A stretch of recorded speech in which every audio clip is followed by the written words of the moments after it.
Good evening, everyone, and welcome to the show tonight. Thank you for joining me. I put out a little late advertising this evening. Was debating whether to even do that or not. Thank you guys for joining me. If you if you want to share, like the show, let's see if anybody else would want to join us here this evening for a little intimate conversation and chat about loved Rockdale County. Rockdale County is always an interesting county, right? I was just having a conversation with someone this evening about what I consider the uniqueness of Rockdale. That the citizens are always interested in what's going on, the engagement of the citizens and everything. It's the going on in the community, and people are just concerned, right? They can be a little confused at times. And just going to say because everybody wants something but doesn't want anything. And we're going to talk about one of those things this evening. Nobody here wants to pay taxes. Somebody else to pay it, something else. But when it comes to economic development and bringing some sort of business here or whatever, then nobody wants that either. But you don't want to bring things here that'll pay the taxes. So it's a very unique juggling act as to what we want and what we don't want. And is it just the voices of the loud that are saying that? So it's interesting to find that out, right?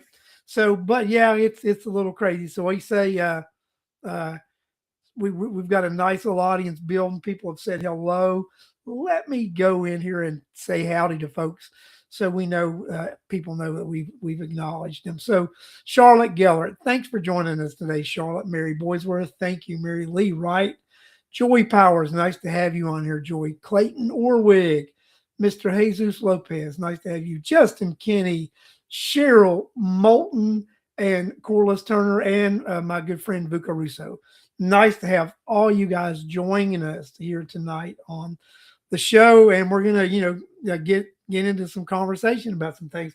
So first thing we'll talk about is what I talk about when people want something, don't want something, and let's talk about it. So I saw a couple of rival petitions show up this week on Facebook, and there's one that's a pro Buc-ee's and an anti Buc-ee's, right? So you've got the pro Buc-ee's thing. Catherine, thank you. That's what I was going to talk about. The dueling Buc-ee's petitions. So everybody in Rockdale County complains about their property taxes. Property taxes are too high. One of the reasons we have property tax thing is because of our business residential ratio. We do not have enough business here paying into the kitty to give relief to property owners. So as soon as you hear that it's significant enough to give you that relief, you don't want it, right? And that's just, you got to realize, people, if we don't want to bear the burden, homeowners, then we've got to bring these businesses in here. And I would rather have a Buc-ee's than another BioLab, uh, you know, you know, or any of those kind of. We don't need any more warehouses. We don't need any more smoke shacks. We don't need any more liquor stores. We've all discussed that. But a Buc-ee's would be something that would give us some relief as homeowners, and it would be something that would give you the revenue and the tax base of some sort of as a factory or an industry like that. So it's a unique type of business that would serve a couple of things. So, and Bill says cut spending first. That's interesting too, Bill. I mean, Bill and I've talked about this. The school board is on the way to doing that as far as cutting spending. And I've seen Mr. Jose Lopez's stuff out there, and Jose and I'll have an interesting conversation when he gets on the show, because Jose, I intend to educate you a little bit on gunning. And, I applaud you for wanting to run for office, but you also need to get your ducks in a row when you're going to run for office. And you and I are going to have a unique conversation when you're on the show about some of the things you want to do that contradict each other. And we're going to have those conversations. But, I agree we need to be very fiscal with our spending. But our problem is this. We've got entities like the Board of Commission who have already spent our futures. when the Board of Commission went ahead with that courthouse administrative project, your future was already spent, right? That's the reality. Your future was spent when they did that. It was spent, and that's what we've got to look at. Yes, Stacy Bonner, good paying jobs too. And Justin Kenny, you're correct about that too. I want to put Justin's statement up there, right? Is every dollar the BOE gets, the state ends up with a new mandate, and that's correct. I think, Justin, your first year on the board, you got hit with $9.1 million worth of mandates from the state. My first year on the board last year was over four point something million dollars in mandates, when we had cut $4.5 million of salary at the central office, and those cuts got immediately eat up with mandates from the state. So, it's very interesting when you're dealing with that. But, and when we talk about, what we want to do, Alex and I did a show last week, guys, and we talked about data center and the tax legislation and possibility of some tax relief through the county and with taxes. But you know what? I'm going to be honest with you. The county doesn't want that to happen. I'll tell you why. County doesn't want that to happen because they're already getting your tax dollars, and whatever additional dollars they get from the data center, they want those additional dollars too. If the data center dollars replace your dollars, then that means those data center dollars aren't extra dollars for the county. So that would mean that they can't spend or suppose debt or whatever they're wanting to do with it, right? So if the county fights the data center legislation, it's because they want those extra revenue dollars. They don't want you to get that relief on your property taxes, and that's the reality. So you got to remember, when you go to the ballot box, what are you wanting and what do you want to vote for? Because that's the reality. And I think we're going to have some interesting elections here in Rockdale County this coming election cycle. So we'll see so people are lining up to run against everybody. I saw the other day that Representative Taylor has a couple of people running against her. I think Angela Moore told me that she believes she has one person that's running against her, and I believe that person may be from DeKalb. If Angela's on here tonight, she can let me know. Do not know if anybody has decided to run against Doreen Carter or not. Don't know. But I do know Donald Ferguson, Tanya Anderson. Then you have, the judgeships are usually one and done here in Rockdale. No competition. You have former Clarence Cuthbert challenging Superior Court Judge Nancy Bills this cycle. You have my good friend Justin Kenny, who was just, he was on the school board and who will be stepping down off the school board this week. He will be resigning to run for that state court position. And then you have someone else running against Justin for that position. And I have heard that there's someone else thinking of throwing their hat into the ring to run against appointed state court judge Terrence McRae. So it could be a very interesting election cycle in Rockdale County with people throwing their hand. And then you have, like we mentioned earlier, Mr. Jose Lopez is running against board chair Sandra Jackson Lett. So, I encourage people to run. When I'm up for re-election here in 28, someone wants to throw the name in the hat against me, it's their right to do so. I'm not going to discourage anybody from doing it. Somebody wants to run, then, I'll run on my record. I'll run on my votes. I'll run on what I want to do in the future and what I have accomplished while I'm on the board. I encourage people to run for office and don't let people go through unchallenged. I encourage you to get out there, exercise your right to run for office, and make people work for it. I 100% agree for it. I mean, what doesn't bother me one bit if I am required to actually have an opponent, because I intend to run a campaign whether I have anybody running against me or not. You will see me out campaigning, talking to people, doing a campaign just like as if I would have an opponent. If I don't, and if I do, I will also. So you're not going to see much difference with me one way or the other, because I think every election cycle, whether you've got somebody opposing you or not, you deserve to ask for that vote. And I think I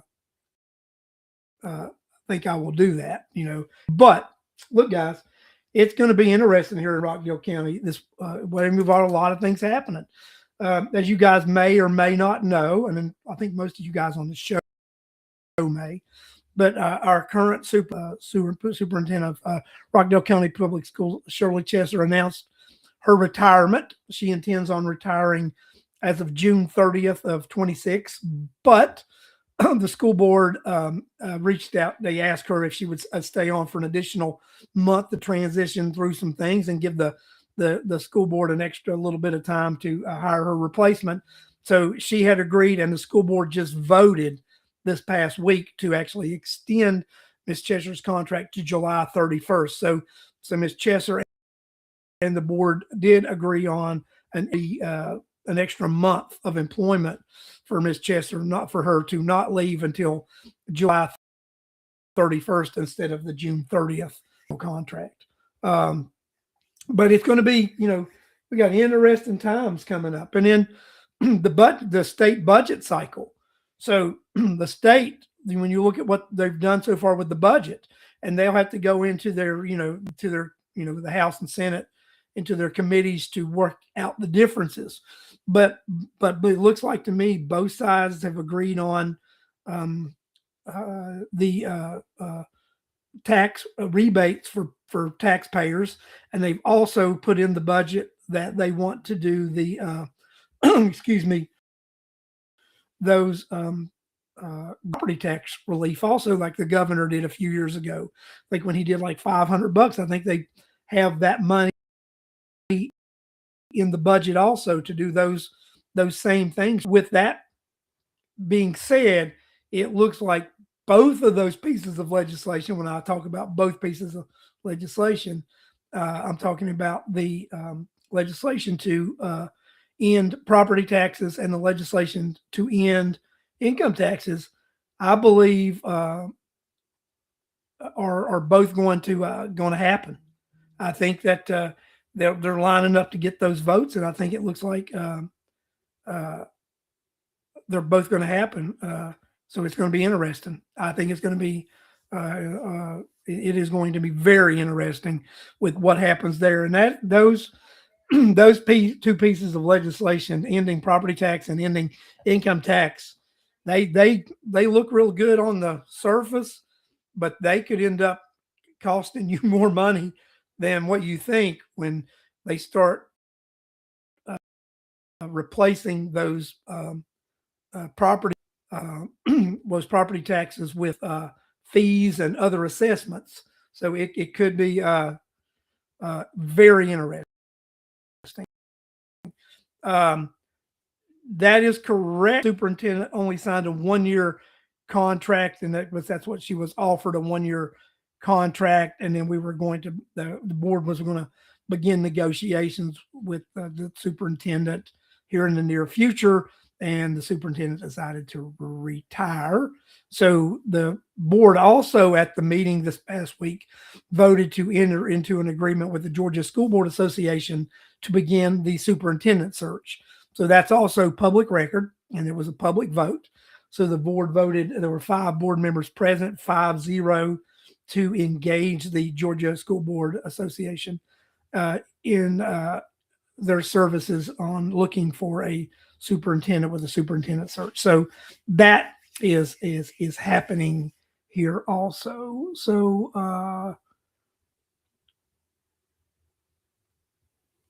and that,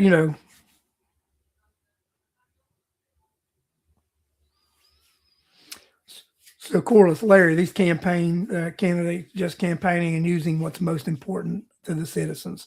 I agree with that. So so that's what people do when they campaign, a lot of times they focus whether they can realistically mount change in them or not. I think you deserve to be transparent and realistic with them about what you can and can't do as an elected official. But that's a topic for another show, I believe, that we'll probably do. But yeah, I think Rockdale County is in for a turbulent election cycle.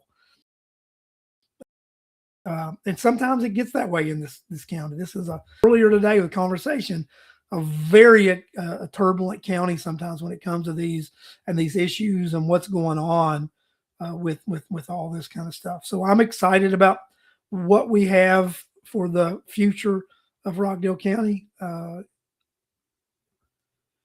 Board of Education, we have 2 candidates up for election this cycle. We have post 1, post 2. That will be Sandra Jackson Lett's seat and Janie Jones' seat. We have 2 posts for the Board of Education this election cycle, and will be post 1, post 2, and those posts are served by Sandra Jackson Lett and Janie Jones. So those will be the seats with the Board of Education. And for the judges in Rockdale County, you have a Superior Court judge, which is currently held by Nancy Beals. You have a state court judge, which is currently held by Terrence McCray appointed. And you have the other state court judge, which is currently held by Richard Reed, which he will not be seeking election and be stepping down. So that one will be a vacant seat with 2 challengers, neither one holding that position, running for those positions.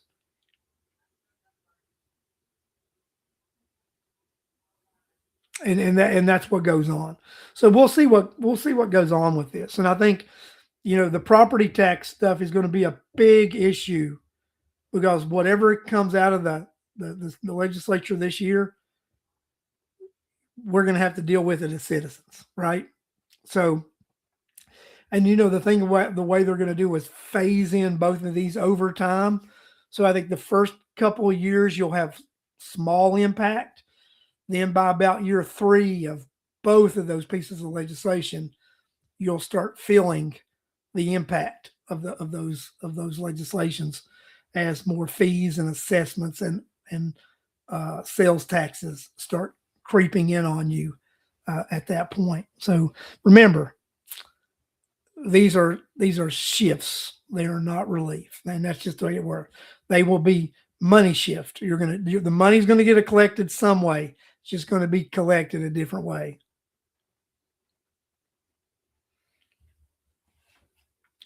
The initial fee is like $15,000 is what the search is going to be.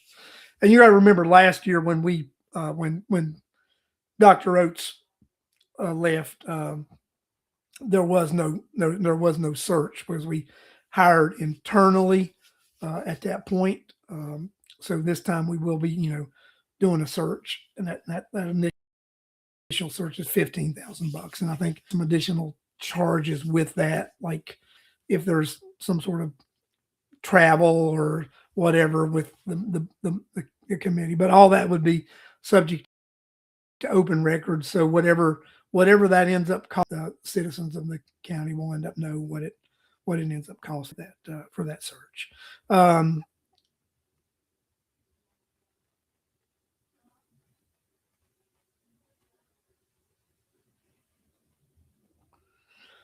So Cheryl, I think I answered that question about the Board of Education seats. There's 2 up for election this time of the 7, because 5 of the seats were up for election back in 24. So you had 5 of the 7 that ran in 2024, and then the other 2 run in the off-year election in 26. And in 28, you will have 5 on the election again of the Board of Education. And Justin Kinney put up there that he is running for Judge Reed's seat, and he would appreciate your consideration and your vote. So yes, he is. And like I said, I am supporting Justin Kinney 100% for his bid to obtain that seat.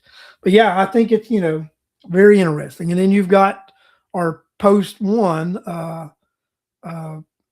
Board of Commission seat, which is currently held by Commissioner Doreen Williams, and you have two candidates who have officially did declarations of intent, and that's Melissa Mims and then Miss Bernard. And then there are a couple of other folks that have said they intend on running, and then I'll let them, officially say they're going to or not. But I have heard a couple of other people. So we could end up having, anywhere from 3 to 6 people, I think, running for that post one Board of Commission seat. And that'll be an interesting run also. Commissioner Williams has been elected 3 times. I will go out on a limb and to just say, I think it will be very difficult to be reelected a 4th term to any seat in this county. I think it's very difficult to get reelected. And I think especially with some of the decisions that I think the Board of Commission has made over the last over the last years, and I think especially the courthouse decision, not a very popular decision in this county, since voted that down. With the in 2018, they clearly said they didn't want to do that. There was actually ballot questions asked about what they would like. Those ballot questions ignored. There were committees that were done. There's been numerous town halls that were accomplished, and that's one of those situations. Whether you're elected and you're sitting in those seats now or not, you clearly did not follow the wishes of the voters of this county, and that's just reality. And I not like everybody that's on the Board of Commission, but it is what it is, right? Taxpayers in this county really don't care for what's going on up there. They didn't want that, and it was forced down their throat, and it is what it is. So, House Resolution 1114 and HB 116, they do look like, I think that those things are progressing to the positive. And I think the Senate bill to eliminate the income taxes, I think that also has a thing also.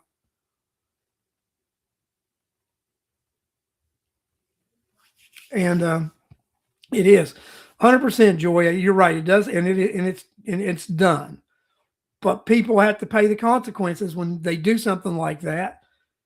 It will be felt for a few election cycles, right? It will be. And Doreen and William Campbell, this is her first election since the courthouse fiasco. And let's be honest, we saw what happened to the folks that held positions in their last election cycle, when they said it was, this was being done. Right. And I'll tell you, I don't think it's over. We're going to have a hard time with that also, because people are going to run, and that's going to be an issue, because they're going to say, you were elected. We thought you were going to do something about that, and you didn't. And whether that's fair or not to you guys, that's the battle you're going to face, because that's going to be built. That's going to be there. The county's resources are very limited. And one of the reasons it's limited is because of that debt that we took on that we could not afford to take on.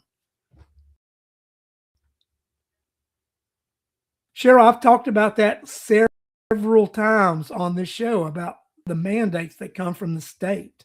And I asked for some documentation from the district the other day, and I'm still going over it a little bit, but just in the last 5 years, there have been over close to $50 million in mandates that have been sent to the county from the state, as far as just health insurance and retirement. And I think the first year Mr. Kenny was on the board was a $9.1 million mandate. My last year we got a 4.5, and I think we're projecting a $4.2 million increase from the state this year. So when you average, you know, anywhere from $5 to $9 million a year just with those men, and those aren't the only mandates you get, because you get things from the federal government say you have to implement things. The state says you have to implement this program, that program. I'm going to give you another program they're getting ready, and I'm all for the literacy, right? Getting ready to implement the literacy program, right? They're going to require all the schools have a literacy coach. Okay, that's going to be another 9 or 10 positions the county's going to have to hire. That's only going to be partially funded for and then after that, your school districts will have to fund the rest of that moving on. And that happens all the time with the state saying, okay, you're going to have to add this position, you got to add this program. When you add these programs and they don't fund them, you've got to fund them, right? And there comes the quagmire. Where do you fund them? And then if you raise taxes to fund them, the way that the school funding formula works, if you raise your property taxes and you're getting more money from property taxes, do you know what happens? You get less money from the schools, from the QBE formula. If you raise your the taxes locally, and you get more money locally, then you get less money from the state. So then what are you forced to do the next year? Next year, you're forced to raise taxes again to supplement for the money that you've lost from the state. So it's a very complicated form, and it's also based on enrollment. So with funding, but this is the thing about it. A lot of those programs that they implement, they don't do away with. So even though you're losing funding and you're losing this, then you're still forced to pay for these programs because they're not being taken away. And you know, and you're right. So, you know, Justin, you know, talked about, and we absorb the cost of increased tax revenue from adjusting the millage rate. So, you know, guys, so it's interesting. And then one of the things that the majority of the school board fought for, and you got all of your county and the city, we all voted to approve 581 to slow the increase of property taxes in Rockdale County across the board. That didn't happen in every county in Georgia. Only 71% of school districts rejected 581. So